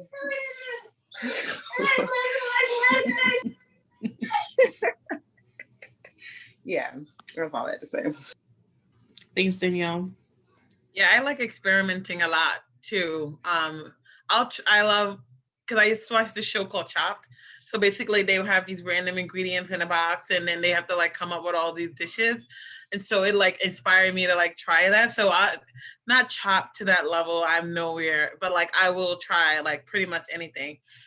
For example, my husband, he did the keto. He was doing like keto, trying to lose weight. And so I was trying to come up with different breading for chicken. And one of the breadings I did, which I know is unhealthy, but whatever, was like the pork rinds, just kind of like grinding them down and using that to coat the chicken, or like doing it with like almonds, like grinding almonds down, like trying different things. And also too, because like since we had our kids and we've been pretty much unhealthy, just growing up eating like the soul food that we eat, and I wanted to be healthier for my kids, so my son and my daughter, so that they don't pick up bad habits. So we've been experimenting more with that. Like we always with every meal, we always have fresh vegetables or fresh fruit or something with literally every single meal, and just coming up with different ways to cook that is like healthier, like steaming it versus frying and things like that. And so I love trying out different things and like getting a reaction out of them. So I love it. Yeah. Or even if I see something like the pasta thing that they were doing on TikTok that I was like, oh, I could put my own spin on it and make it. So I always like kind of look at their blueprint and then just kind of go off and do my own thing with it. Love that. Thanks, Sharkisha. Anyone else? I've definitely been experimenting more. I got a crock pot, and it's been Snow City up here in the DMV. So we've been snowed in. So I was like, well, I guess I'm going to try to make some soups. So I experimented with like some lentils and some Cajun sausages and potatoes and some tomatoes and onions, some broth, and just kind of threw it in there. It was so good that I actually froze some of it. And I was like, hey, I can, pull this out at a later date. Also just been like experimenting with like preparing vegetables. So I've mastered cabbage, collards, Brussels in the air fryer with bacon are my new favorite thing. And then you can sprinkle a little Parmesan on them when they come out. Chef's kiss. And then also like doing some of the healthier options. I heard about people using spaghetti squash as an alternative to pasta, and I had a really fun time making that. However, my knife just wasn't big and sharp enough to cut through it. I didn't realize how big spaghetti squashes were. But I mean, it's fun experimenting and trying new things. And of course, Pinterest has a whole bunch of recipes. So every once in a while, I'll try to pull something from there and just try it and, add something new to my repertoire. I love that. Thanks, Victoria. Michelle actually asked a question in the chat. Is Crockpot cooking really cooking? I am the queen of the crock, and my kid says it's not cooking. Absolutely. You have to chop everything up. You got to season it right. You got to set the timing. It's cooking. It's not an easy feat. Sometimes you have to pre-sear things to get it in there. So that extra step counts. It's working. They like soup and beef. Like, so yes, if they go eat the food out the crock pot, it's cooking. As far as like amateur chef, I've been trying a lot of like alternatives. Like I love eggplant parmesan. Like if I go out to an Italian restaurant, I'd be like, I don't want chicken parmesan, give me eggplant parmesan. And like I bought like the Ninja Foodie grill, and I bought a bread maker. So like I'm gonna start making breads because bread is expensive. Like if you really, and then it don't last. And I don't know about y'all, but like I'll eat a whole loaf of bread. Then I gotta freeze it, and then I just want some fresh bread. But and I think like it was funny during the pandemic, I like gave myself a New Year's resolution to learn like 30 new recipes. I made it to 23 because I was stressed out with school. But like a big thing I want to learn how to make is like ratatouille, because one, I love everything that goes into it, and it seems so simple. And like I've kind of like Victoria said, like I have all these recipes on my Pinterest board. It's like recipes for me to make, and like I have like 75 different recipes, and I've gotten through like 20 of them. And I really feel like in the pandemic and just like now, like I love cooking. It's kind of like it is one of my love languages. Like if I cook for you, then I really care for you because I don't cook for everybody. I don't even like cooking for myself sometimes.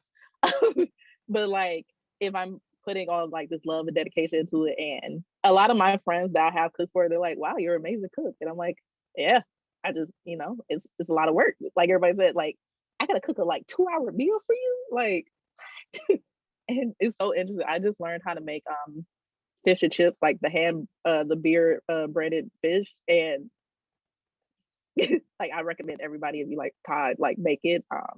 And it's just, I don't know, I feel like cooking, like learning these new recipes is like so fun, because especially if I like learning recipes of stuff I like to eat.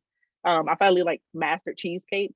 So now I just stopped paying like $9 in the store, and I can just come home and just make it. And like I have a big cheesecake pan, or I have my little mini ones, and like I'll make Oreo cheesecake or regular cheesecake, and I'm gonna make like cookie dough And it cheesecake tastes next. really good, because she made some over last fall. I think it was pumpkin cheesecake. Was it pumpkin cheesecake? And it was just Was that the one you made for Halloween? Yes. Yeah, those are really lovely, delicious. And like I'm just learning how to bake, so like I get really excited when people try my baking, because I can't bake. Like, you know how people can't garden, I can't bake. I don't have patience. I don't like following instructions. Like when a recipe is like when they ask for seasonings and stuff, they're like a pinch of salt. Nah, just go like this. And like I hate following recipes, and that's why when like me learning baking, I'm like, I have to have the patience that I never had before to actually do this recipe. Very good point. What are some like seasonings that you always have to have on deck? Adobo.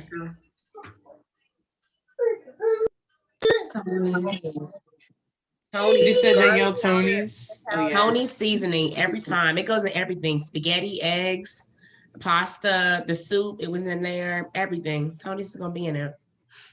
Ooh, I have to chime in from Maryland and say Old Bay. Like Old Bay is a goat. It had to. I just moved to Baltimore, and Old Bay is now a staple in our kitchen, and it's good. It's good.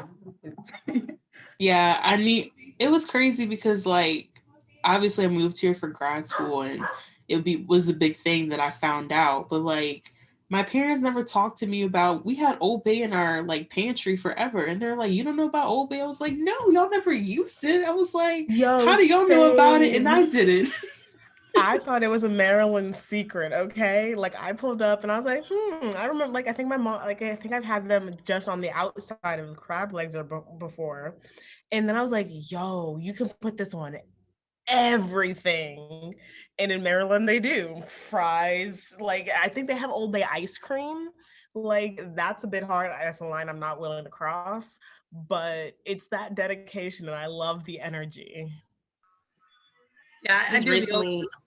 Sorry, go ahead. Okay. No, go ahead. I'm sorry. I was gonna say I do like the Old Bay, the garlic seasoning. I do the everything bagel seasoning. I really like that. I do Italian seasoning, and I gotta have sofrito. I can either buy it, but I usually like to just make it myself and freeze it because it's cheaper. My mom found a hack for the sofrito. If you freeze it in an ice cube tray, in that way you only ever have to pop out your cube as you want it, and it's already ready. That's a good idea. That is a good idea.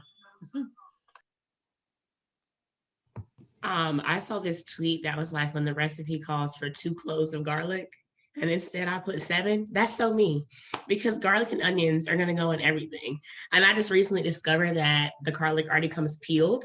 And I was like, wow, game changer. I gotta start buying it this way instead of getting the cloves, because sometimes they dry out or they go bad. So I was like, I'm just gonna start buying the peeled garlic from now on.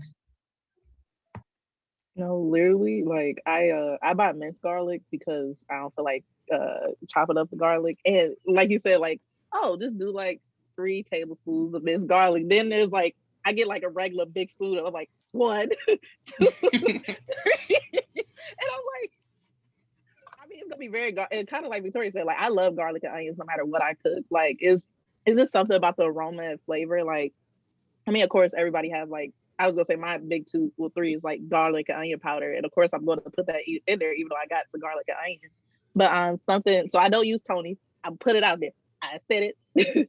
Or It's Old Bay, okay. because I've been in Maryland 6 years and I'm sick and tired of Old Bay. I know. But something from the Midwest that I get is called soul seasoning. And it's really just Tony's, but in the Midwest. Like, it's 10 different seasonings. It got like turmeric, garlic, onion, salted pepper, oregano, like, but it's red. It has cayenne in it. Like, I love it. I use it on everything. My eggs will be red by the time I'm done with them. And hey, listen, you gotta season everything. Also a big one I started adding in mine was like turmeric and ginger, just for like the healthy aspect of it. Like, just to, like I said, I like my stuff spicy. So, you know, ginger always just a little bit of spice, and cayenne occasionally. Definitely. I always find myself using, well, I eat a lot of breakfast food because I cook a lot of breakfast food because I just love breakfast. But I use smoked paprika on my eggs like religiously now. Whenever I make bagels and cream cheese, I have to put the smoked paprika on it. I don't know why, but it's been a go-to. Lemon pepper and salt, just those three. I always like whatever I'm cooking, I use those three. I don't know. Yeah, lemon pepper is always on deck for me. And as far as like actually chopping stuff, like Holy Trinity is big in Louisiana. So, you know, onion, celery, bell pepper, like you have that as your base, it's going to taste good pretty much. Anyone else? Also, I don't know if we count this as a season, but I use it hot sauce and sriracha. Like, no matter what, I always have that. But on of deck. I have 3 course. bottles over there. I was like, is it a seasoning or a condiment? Like, I don't know. Yeah, that's like my secret ingredient, which isn't a secret, but like pretty much if I'm cooking chicken or, you know, pasta, I'll throw in like a dash of hot sauce to just give it a little boost. Like, I feel like you can't really taste it when it's mixed in with everything else. So that's the beauty of it. It's like you can't really taste it, so you can add as much as you want. All right. So my next question has to do with traveling.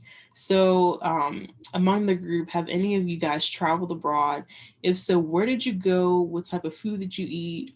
What type of food did the people eat there? And, you know, what did they drink and things like that? I went to Dominican Republic a few years ago, and this is what first, all of the food just tastes so fresh and everything just tastes so like they just like everything was just made and grown, and it was awesome. Like, we were eating quote unhealthy food, but we had lost weight by the time we left. Like, the butter tastes different, but it was just so good. Like, the hamburgers, everything. We went to like more Americanized restaurants just so that we felt more comfortable, but it just tastes different, and it felt different. Like, it felt like I feel good eating this. It was an experience like America could never give me. It was so good. It was so good. I didn't realize you went to the DR, Angel. That's so cool. Yeah. Did you say you moved there, or? No, I went there on a vacation. Oh, okay. I was gonna say that's cool. I obviously Dominican Republic. I used to go when we were kids up until I was like 27. We would go every year. So, and it's true. Every time I come back, I'd be skinnier, and I ate like crazy there. Like, we pretty much, when I went there, I stayed with family most of the time. So it was just like authentic, like cooking in the house. But there was a few times that we did go that I went to like the resort there, just cause like we would go and stay for like a week or a couple of days just to have that experience, because it's all inclusive. But every time, like chimichurri, you know, like what is this dish? It's a Dominican dish that, what is it called? Every time, sancocho. I don't know if you heard of it. It's like a kind of a soup, and it's got all this different kind of stuff in it. And each family probably makes it a little bit different in terms of what they add. And it's like one of my favorite things. And every time we go there, that'd be like what was waiting for us that night when we got there, like, oh, you're home kind of a thing. Another place that I'd gone to is Mexico, because one of my sisters got married there. did like a destination wedding. And I think that like pretty much the food, because it was at a resort, it was kind of, you can tell it was like maybe not the most authentic meal. It was like Americanized for us. So, I mean, it was still good. I don't remember if I lost any weight coming back from there, but literally every time I'd go to DR and come back, I'm like pounds lighter, and I do not understand why that is, because I'm eating from the time I get there to the time I get home and drinking. Definitely. Like while we're on the DR, when I went there, sorry, the dog. But we ate rice pretty much every day. Like there's a traditional meal called La Bandera, which is the flag. And so basically the colors of the DR are red, white, and blue. So white would be the rice, obviously. And then blue is like, you know, typically like your the meat, whatever you pick, like chicken. We had a lot of chicken because we went to the rural parts. So whatever was in the yard, that's what we ate type thing. And then the red is like, you know, they're really big on like rice and beans. So we had a lot of red beans, black beans, and then they're big on salad too.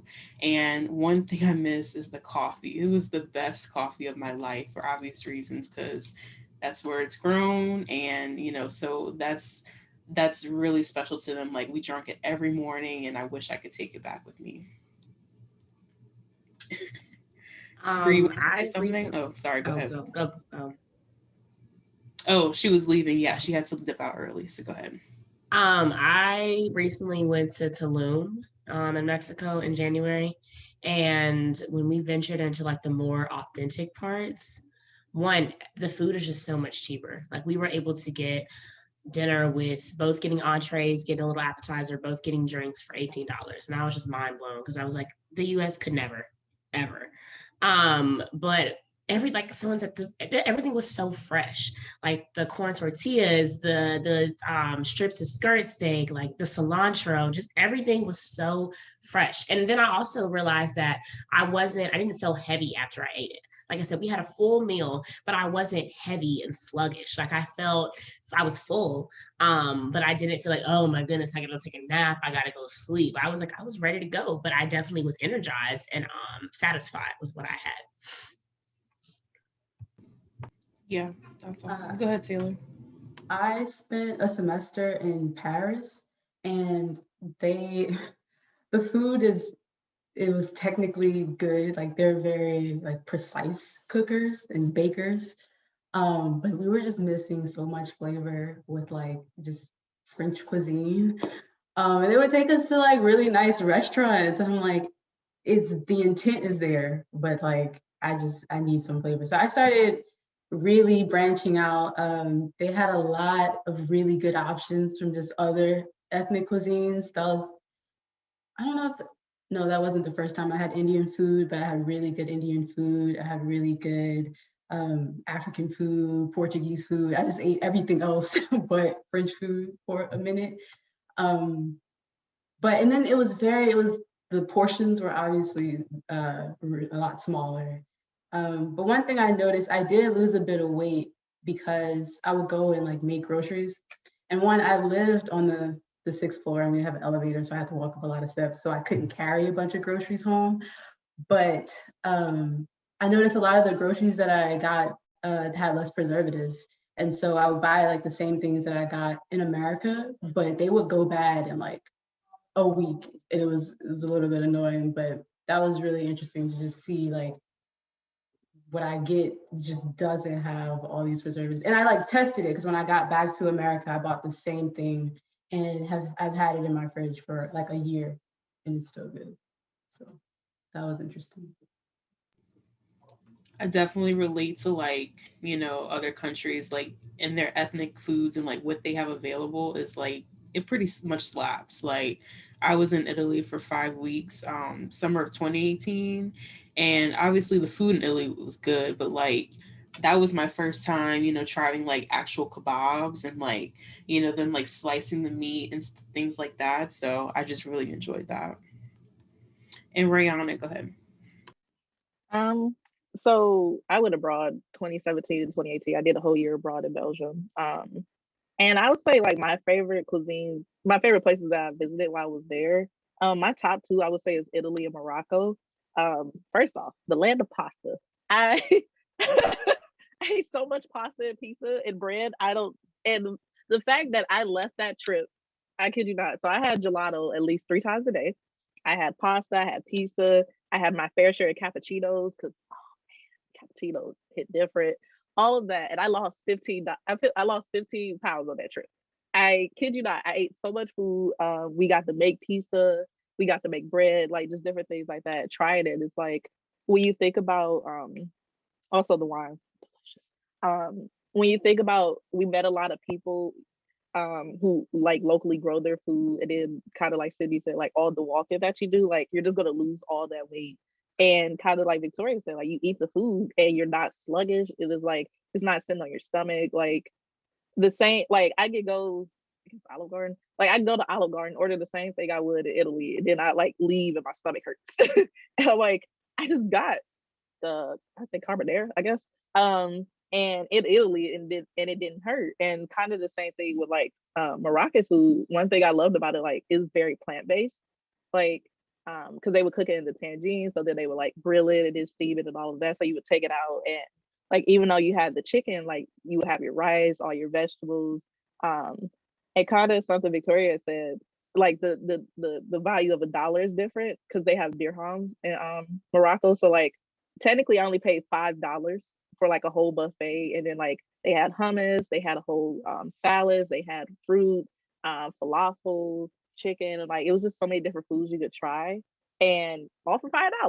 Again, America would never. and, and like also you got to eat with your hands, so I was really in my element. And just being able to try all these different foods, and then something big while I was there was like that was good was like orange juice and peppermint tea. Like the orange, I have never since then tasted orange juice that tasted that good. Like they added no sugar. They literally just juiced the orange in front of you. It was like here, and it was my skin cleared up. First off, my skin cleared up in 2 days that I was there.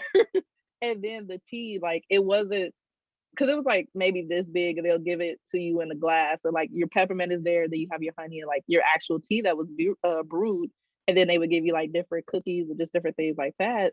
And like you would just eat it. You're like, this is amazing. Like especially a lot while we were there with like every meal, they're like drink this tea, and I didn't understand it at that point. And then I like would eat, and like I wasn't feeling full, and it like kept you. It just like really cleansed your body beforehand, which was really nice. And it was just, I don't know, it's just something about going abroad and eating food and then coming back home and you're like, what did I do to myself? Yeah, it definitely, like, I just felt when I came back home and just started like eating back, what we had here. So I definitely miss traveling, and hopefully we can get this vaccine rolling out a lot more quicker so that we can get back to doing what we love. But my next question to you guys is, what is the strangest thing you've ever eaten? Or like just a strange thing that you've eaten in general? And was it good or not?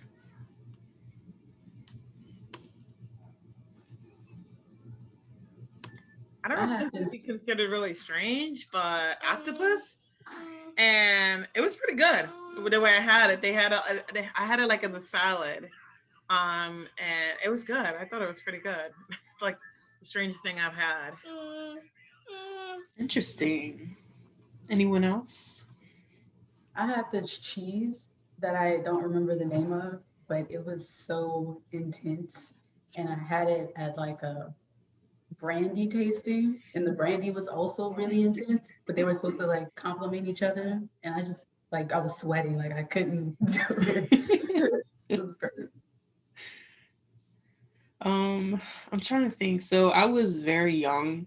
So my dad has a few Vietnamese friends, and I think we were at like a wedding or a birthday party, and they brought out like the soup, and they said it had shark in it. Like, they took the meat of the shark and like put it in the soup. And for what I remember, it was good. I was just really slow at eating it because, once they told me it was shark, I was kind of like on guard. But I mean, if they hadn't told me, I pretty much would have just dived in. But I was super cautious when they did tell me what it was. But anyone else? ate anything When I was strange? So when I was in France, I ordered a salad and they put duck on top of it, but it looked like corned beef. So I didn't realize, like when they said it was duck, I was already done with the salad because it was so good. I was like, oh my God. And they were like, yeah, it's duck. And I was like, oh no. Like, they were like, why are you freaking out? I've never eaten duck. So kind of like you said, like, you need to tell me up front. Like, I mean, what? Or like I had tartar salmon. I didn't know what tartar meant until they brought it. And I was like, they were like, oh, it's salmon. I was like, that's not the salmon I eat. Yeah, definitely. I've had duck before, and I think to me it tastes like turkey almost. Like, I think it has like a lot more bones though. Am I right on that? Maybe. Well, mine was like literally it was like thin strips of meat. So like it was no Okay. like bones or anything. So like it's just like if you had like a chicken salad, like chicken top salad, just like that. Gotcha. My next question is a scenario. So you and your friends are going to grab dinner later, and the group volunteers you to pick, where y'all are going. So what place do you decide on, and what type of food is served there?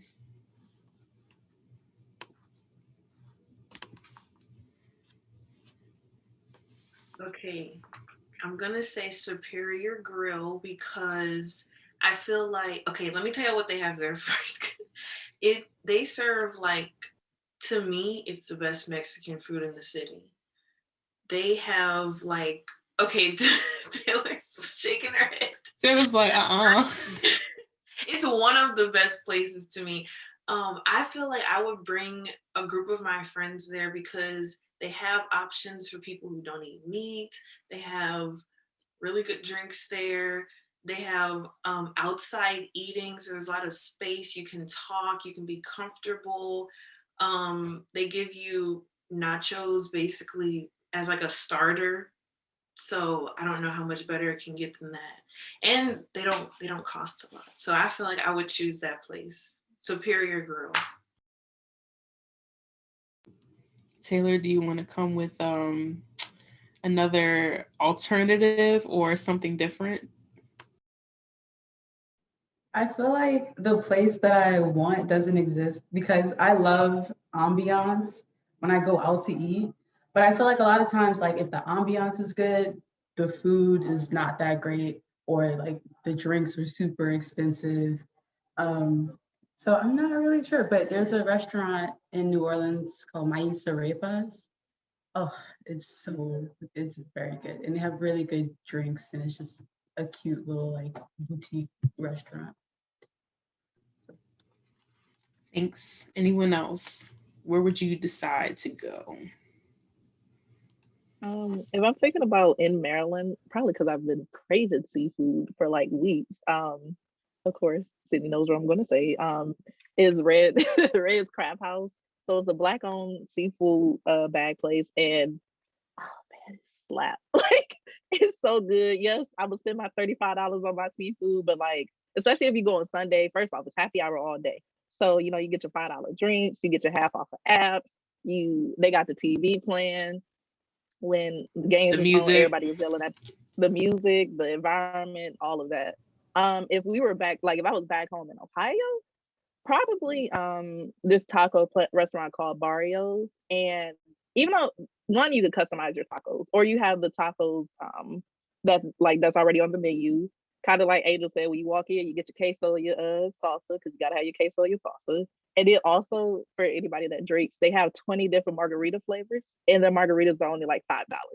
So you could go in, and a lot of times like you can mix flavors. You get it on the rocks, frozen. A lot of the waiters or waitresses like give their recommendations. And then also if you go after 9 p.m. it's like half off tacos. So you get all the best of both worlds. That's awesome. Anyone else have a place in mind?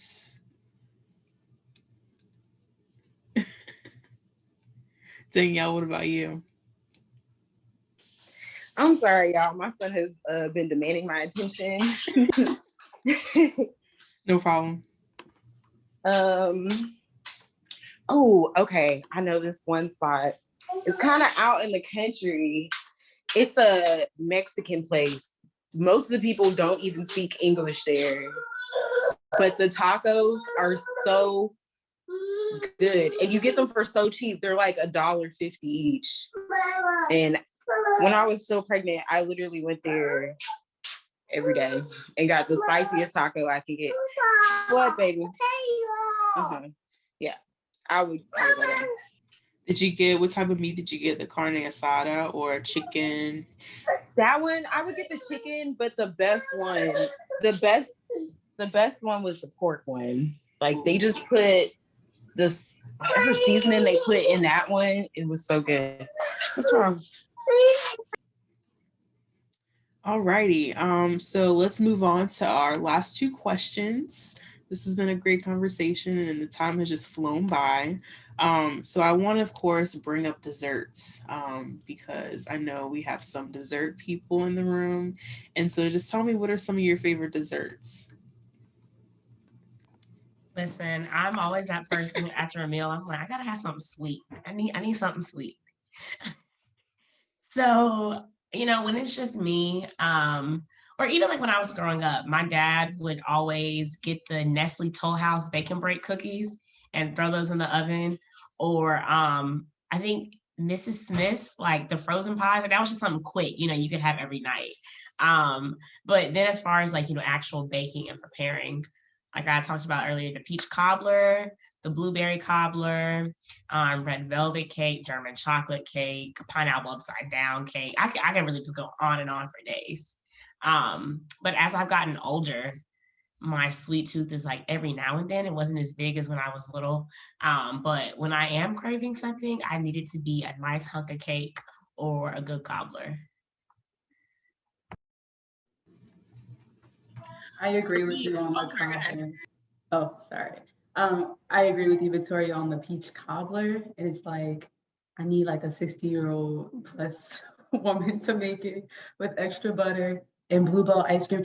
But in the people in the DMV area, does Bluebell exist here? I haven't seen it. I don't know. Okay. No, it doesn't. Okay. It's only like in the South for real. Yeah. Okay. Yeah. Because, you know, I try to like minimize my dairy intake, but every now and then I just want Bluebell. And then like I love strawberry cake, brownies. Trader Joe's has they're like cookies that you just pop in the oven. It's not in the frozen, it's not in like the regular baked goods section. It's like in the by the milk. Those are really good. That was like in every other day type of thing. I love sweets. I'm glad you brought that up about Bluebell because I surely have not seen any around here. And I was like, is it just me or like, am I not going to the right grocery store? So that's good to know. Thanks, Victoria, for that. Anyone else about their favorite desserts? If it's Thanksgiving, hands down, I want sweet potato pie. I don't care what happens. My mom will make 5. And breakfast, lunch, and dinner will be sweet potato pie. That's the only time I was ever allowed to eat dessert for breakfast. Because my mom would wake up and be like, all I hear is like the crinkle of the aluminum foil, and I'll be like, we eating pie? She'd be like, you want a slice? Yes, I want a, you know I want a slice. Also banana pudding. Like I love me, my aunt makes it for me still, like if I come home. Yellow cake and chocolate frosting. I have been saying that for so long, and I'm like, why is that such a staple of our childhood? Like I just want some yellow cake and chocolate frosting so badly. And yeah, like Victoria said, anytime there's some cake involved, I'm ready. Like, especially if it's like chocolate cake, like give me the cake. Go ahead, Angel. Anything with chocolate, like anything with caramel. It's like, okay, I'm a foodie, but then I'm like a desserty because I like eating healthy and all of that. But when it comes to my desserts, that's thrown out the window. I don't really care. I don't think about it. I'll eat cheesecake, ice cream. I'm lactose intolerant. I'll eat cheesecake, ice cream, whipped cream on everything. I'm like, I don't care. Desserts have like a special little place in my heart. Like if you sprinkle chocolate drizzle and whipped cream on it, I'm gonna eat it. But currently, my favorite dessert, okay, it's not like a dessert, but my favorite sweet that fell in love with have been the red velvet cookies from Insomnia Cookies. Oh my gosh, I don't that know sounds if like amazing. God was helping them make the cookies, but it definitely tastes like that. That currently that's what I love, but I love sweets all across the board.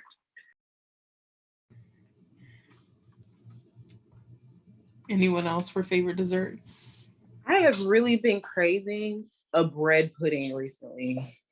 Like I've really been wanting to make one because I have this cookbook that has a recipe. I just have not had time to, and it has 50 million ingredients in this cookbook. But that, a good cheesecake with some strawberry drizzle on it, that's been doing it for me. A good peanut butter cookie, that's a classic for me. Yeah, I'm like big on cheesecake, apple pie, ice cream, but I'm kind of simple. Like, give me vanilla or give me like chocolate chip cookie dough. Um, I'm not that big of a fan of like things with peanut butter anymore. I used to be, but I'm not for some reason. But yeah, I'm not that big on chocolate either. Just give me a little bit of chocolate, like no chocolate overload for me. Anyone else before we move on to our final question?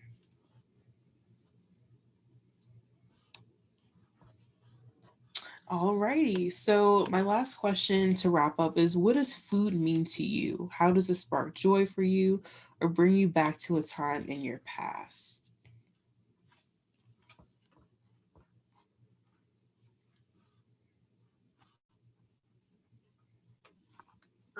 I'll start.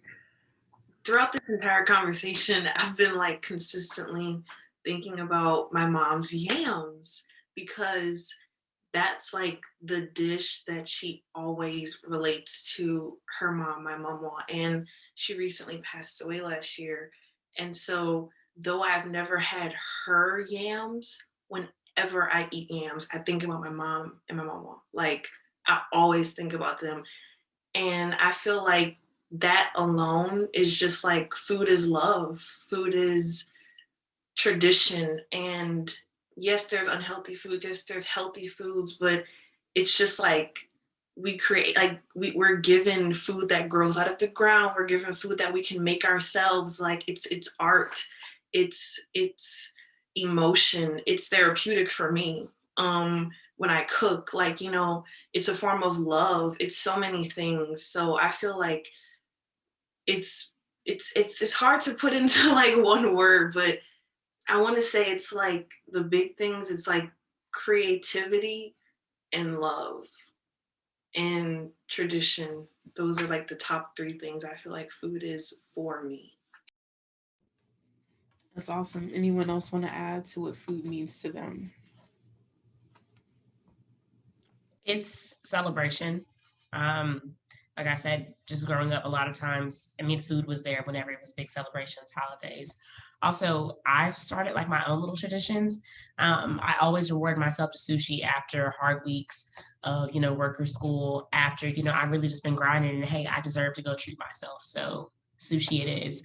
Or even in undergrad, when I would take my mental health days, I would go get sushi. Like if things were just really hard, I knew that spicy tuna roll was gonna bring me back to life, and give me give me what I needed to keep going.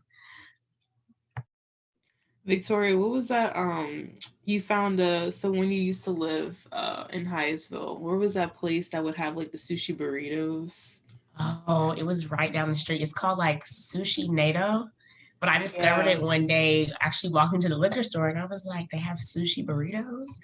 Life changing. Because I mean, sushi, you have to eat a lot to get full off of it. But the sushi burrito was perfect, the perfect size. So yeah, I still haven't tried it, but I will one day. Thank you for sharing. Anyone else?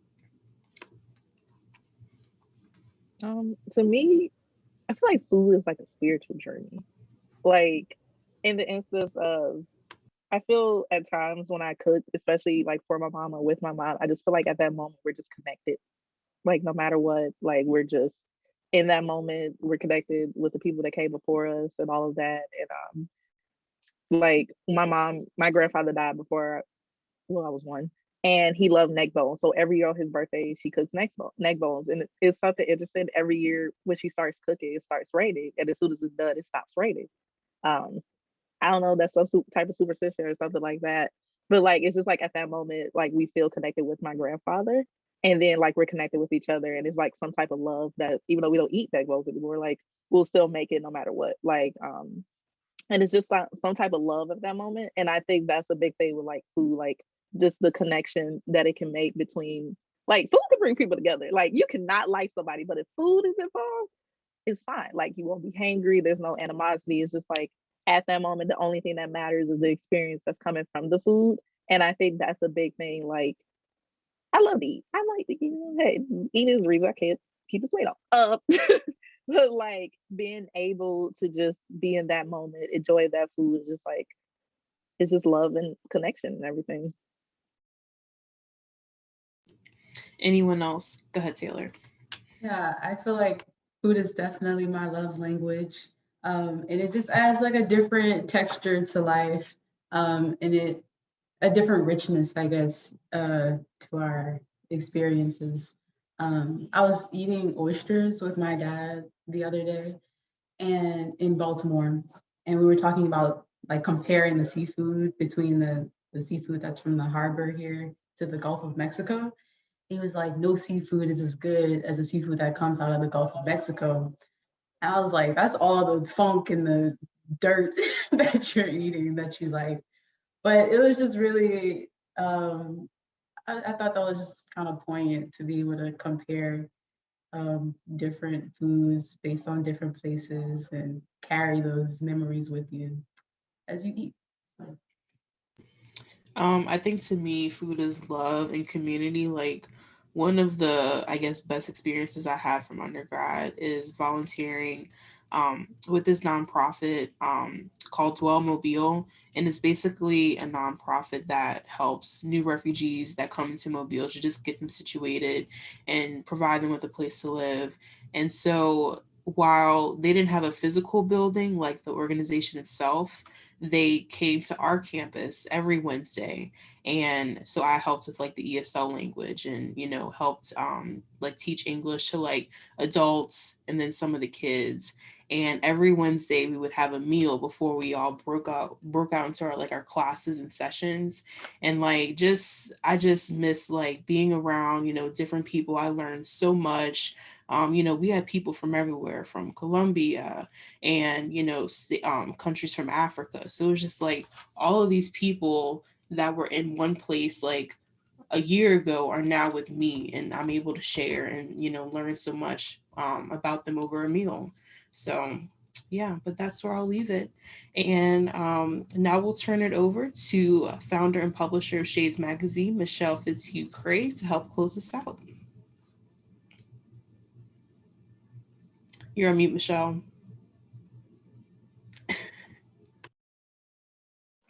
Okay, I know that number one rule. I just wanted to say thank you. This was a great conversation.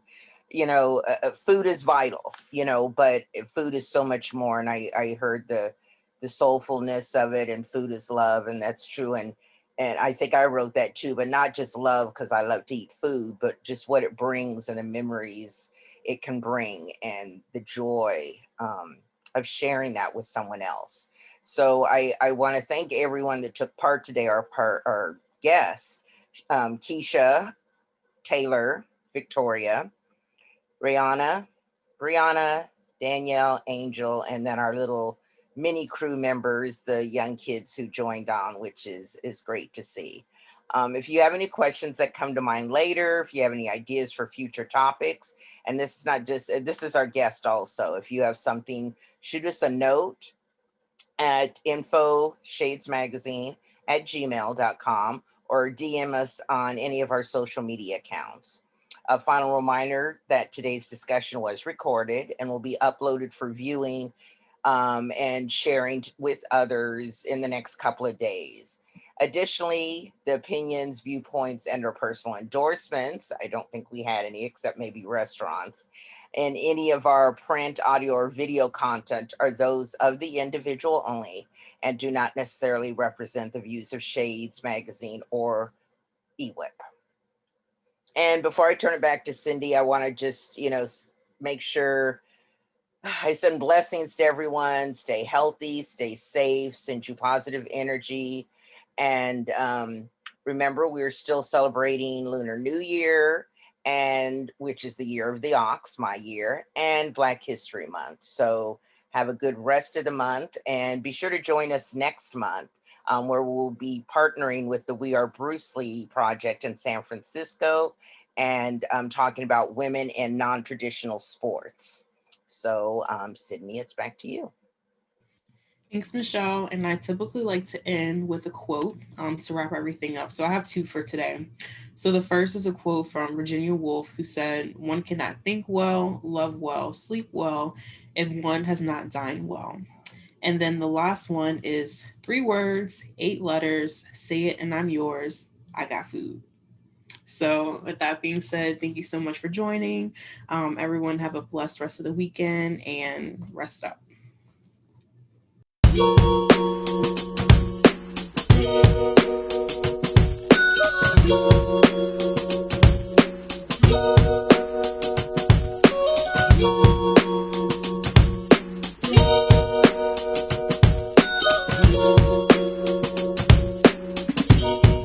you.